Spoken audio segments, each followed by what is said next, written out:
Berbicara masalah pahlawan yang menyatukan Nusantara di bawah panji-panji bendera Kerajaan Majapahit, tentu kita sudah akrab dengan nama Mahapatih Gajah Mada. Namun, tahukah sahabat, bahwa di balik kesuksesan besar Majapahit kala itu, tidak terlepas dari tangan dingin seorang tokoh legendaris lainnya yang menguasai lautan tempur Majapahit, yakni Empu Nala atau dikenal juga dengan Laksamana Lembu Nala. Nama Empu Nala sebagai Panglima Perang Majapahit disebut dalam 5 sumber sejarah, yaitu Kakawin Negara Kertagama, Prasasti Prapancasarapura, Prasasti Batur, Prasasti Bendasari, dan Prasasti Sekar. Membawahi ratusan ribu prajurit tangguh, Empu Nala menyulap militer laut Majapahit menjadi militer raksasa kala itu. Hal tersebut dilakukan karena Majapahit sadar untuk menyatukan Nusantara yang terdiri dari banyak pulau harus memperkuat armada lautnya. Belum lagi tuntutan stabilitas kawasan perdagangan kerajaan-kerajaan kecil yang menjadi bawahan Majapahit haruslah dijaga, dan keinginan Majapahit untuk meneruskan cita-cita luhur dari pendahulunya, yang kala itu masih menjadi kerajaan Singosari dalam penyatuan negeri dalam ekspedisi maritim Pamalayu, menjadikan Majapahit harus menunjukkan taringnya dengan militer lautnya. Oleh karena itu, Majapahit menunjuk perwira hebatnya yakni Laksamana Nala untuk memperkuat angkatan laut dengan terlebih dahulu memperbaiki kualitas kapal perang Majapahit. Empu Nala atau Laksamana Lembu Nala diangkat secara resmi oleh Raja Putri Tribuwana Tunggadewi sebagai Panglima Angkatan Laut Majapahit. Laksamana Nala lalu banyak menghabiskan waktunya di pangkalan militer Angkatan Laut, yaitu di Pelabuhan Ujung Galuh yang kini pelabuhan tersebut dikenal dengan nama Tanjung Perak, Surabaya. Tentang pertahanan laut di Kerajaan Majapahit, Angkatan Laut yang dimiliki kerajaan memang tangguh dan peralatan tergolong canggih untuk menghadapi berbagai situasi pada masa itu, terbukti dengan penggunaan meriam cetbang pada badan kapal dan bodi struktur kapal yang keras, yang dikenal dengan kapal Jung Jawa yang dibuat dengan bahan kayu terbaik. Sosok Empu Nala dipercaya untuk memilih bahan kayu dari pohon besar yang dirahasiakan tempat tumbuhnya untuk membuat kapal jung tersebut. Belum lagi pemilihan kayu yang berkualitas tinggi tersebut juga diperkuat dengan berbagai ritual dan tirakat sehingga menambah kemagisannya. Di puncak kejayaannya, kekuatan Majapahit di Asia Tenggara memang sangat dahsyat dan tidak tertandingi, yakni antara tahun 1339 sampai tahun 1341 Masehi. Pada buku karya Groeneveld yang berjudul Nusantara dalam catatan Tionghoa menyatakan, wilayah yang pertama kali menjadi target Majapahit adalah Kerajaan Pasai. Ekspedisi Majapahit ke Tanah Samudra Pasai merupakan ekspedisi terbesar selama Majapahit berdiri dengan mengikut sertakan 400 kapal, yang mana satu kapal dapat menampung 1.000 orang pasukan atau setara dengan 400.000 pasukan siap tempur. Wilayah lain yang ditaklukkan berikutnya adalah Jambi, Palembang, Kedah, Kelantan, Langkasuka, Selangor, Tanjung Pura, Kutai dan Tumasik atau yang kini lebih dikenal dengan nama Singapura. Bisa dibayangkan di masa itu, Nusantara adalah negara adikuasa yang siap melibas siapapun yang berani menentangnya. Dikutip dalam buku Kisah Para Kesatria Penjaga Samudra karya Agus Suroso, diceritakan bahwa Empu Nala menempatkan gugus kapal perang berjumlah beberapa puluh untuk menjaga 5 titik penting perairan Nusantara sebagai radar pertahanan. Armada gugus pertama bertugas di sebelah barat Pulau Sumatera sebagai gugus kapal perang penjaga Samudra Hindia. Armada gugus kedua kapal perang penjaga Laut Kidul atau sebelah selatan Pulau Jawa. Armada gugus ketiga bertugas menjaga perairan Selat Makassar. Armada gugus keempat menjaga Selat Malaka.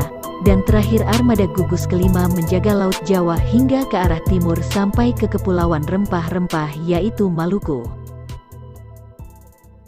Dari sini, dapat diartikan bahwa Majapahit sudah sadar betul tentang jalur kawasan perdagangan dunia dan sadar bahwa Nusantara adalah tempat yang strategis.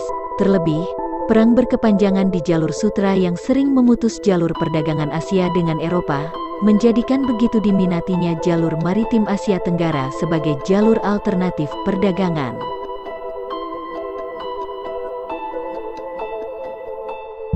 Dalam sejarah lisan suku Dayak Maanyan yang dituturkan lisan turun-temurun terdapat salah satu kisah peperangan Empu Nala, di mana kejadiannya terjadi pada tahun 1350 Masehi. Dalam cerita tersebut konon Laksamana Nala mengadakan ekspedisi ke negeri Nansarunai, salah satu negeri yang terdapat di Pulau Borneo. Dalam ekspedisi tersebut Empu Nala menyamar sebagai nahkoda kapal dagang dari Pulau Jawa. Di Nansarunai, ia memakai nama samaran sebagai Tuan Penayar dan bertemu dengan Raja Raden Anyan yang merupakan pemimpin wilayah tersebut yang bergelar Datu Tatuyan Wulau Miharaja Papangkat Amas.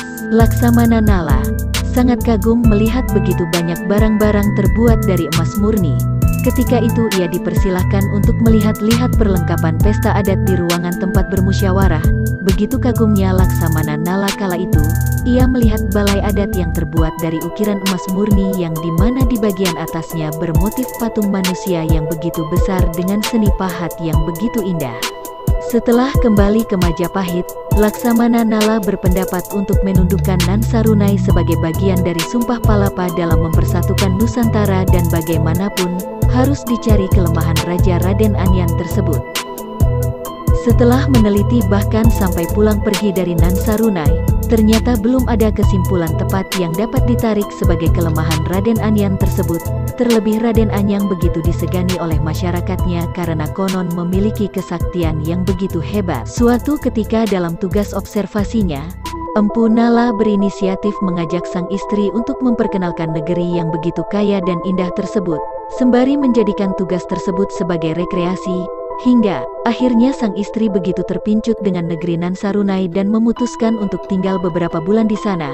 Bahkan, kepulangan Empu Nala ke Majapahit untuk melaporkan hasil observasinya tidak ditemani oleh sang istri. Istri beliau yang bernama Damayanti tersebut memanglah memiliki wajah yang sangat cantik serta memiliki kepribadian yang begitu menarik, bak gadis dari kalangan bangsawan. Singkat kata, dalam perantauannya di negeri Nansarunai saat itu, terjadilah kemarau berkepanjangan, sehingga Raja Raden Anyan yang memutuskan untuk mandi secara kebetulan bertemu dengan Damayanti di sumur yang khusus diperuntukkan bagi anggota keluarga kerajaan, namun saat itu dibuka untuk umum dengan alasan membagi air untuk rakyat. Pertemuan pertama berlanjut dengan pertemuan berikutnya, hingga terjadilah benih-benih cinta antara keduanya. Sampai suatu ketika dalam hubungan terlarang tersebut, Damayanti melahirkan seorang anak perempuan lalu diberi nama Sekar Mekar. Pada awal tahun 1358 Laksamana Nala kembali mendatangi Nansarunai yang dimana kali ini dia bermaksud untuk melanjutkan investigasi sembari mengajak pulang sang istri. Namun betapa terkejutnya Laksamana Nala menemukan istrinya sedang menimang seorang anak perempuan. Saat itu dengan sigap sang Damayanti berkata, ini adalah buah hasil hubungan Laksamana Nala dengan dirinya sebelum meninggalkannya sendiri di Nansarunai. Awalnya Laksamana Nala percaya dan membawa istrinya Damayanti kembali ke tanah Jawa.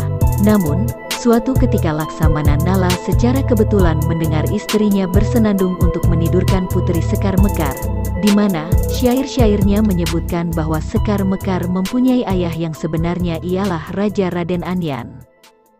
Dengan rasa amarah yang begitu besar, akhirnya Laksamana Nala mengerahkan ribuan pasukannya menuju Nansarunai dan membawa serta peralatan tempurnya yang lengkap dan sebilah tombak pusaka turun-temurunnya yang memiliki bilah mata tombak tajam dan sangat magis.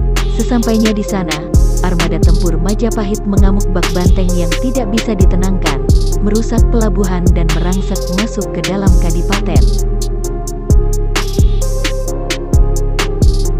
Laksamana Nala tidak dapat lagi ditenangkan. Saat itu ia tidak lagi memikirkan cara terbaik dalam strategi penaklukan, di mana itu adalah hal yang tidak biasa dilakukan oleh seorang panglima besar seperti dia. Cara bertempurnya lebih bersifat distorsi, yang membenturkan kekuatan Majapahit dengan kekuatan Nansarunai di medan terbuka. Keterampilan tentara Majapahit yang sudah lebih terlatih dalam pertempuran ternyata menjadikan keuntungan di mana pada akhirnya tentara Majapahit dapat memenangkan dan menghimpit pasukan Raden Anyan hingga memaksanya untuk bersembunyi ke tengah hutan. Laksamana Nala terus melakukan pengejaran hingga tidak lama berselang, persembunyian Raden Anyan tersebut dapat diketahui.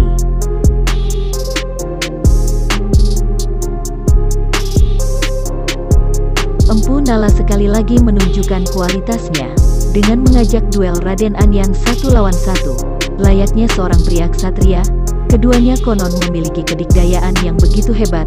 Saut-sautan mata tombak dan pedang yang bertemu dalam pertempuran itu begitu mengerikan.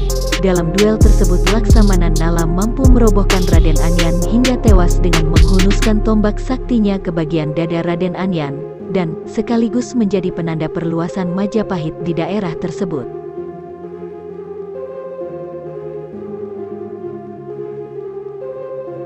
Dalam cerita lisan ini, bisa saja memang pernah terjadi atau bisa juga ini merupakan hanyalah mitos atau legenda. Hal tersebut diakibatkan penuturan lisan dapat menimbulkan perbedaan persepsi.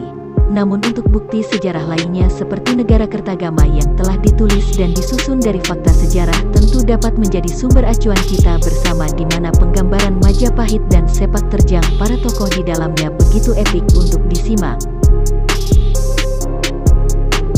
Sebenarnya banyak sekali sinisme dalam penuturan kehebatan maritim pendahulu kita. Banyak pula asumsi yang mengkerdilkan sejarah bangsa, entah apa tujuannya. Namun, bagi admin sendiri rasanya telah banyak bukti yang telah ditinggalkan oleh leluhur Nusantara kita untuk menjadi informasi bagi kita generasi penerusnya, tahu, dan mampu, lebih baik dari bangsa lain. Telah juga kita temukan peninggalan maha estetik seperti Borobudur, dan telah juga kita diperlihatkan bangunan mega proyek situs Gunung Padang serta banyak lagi mahakarya yang lainnya.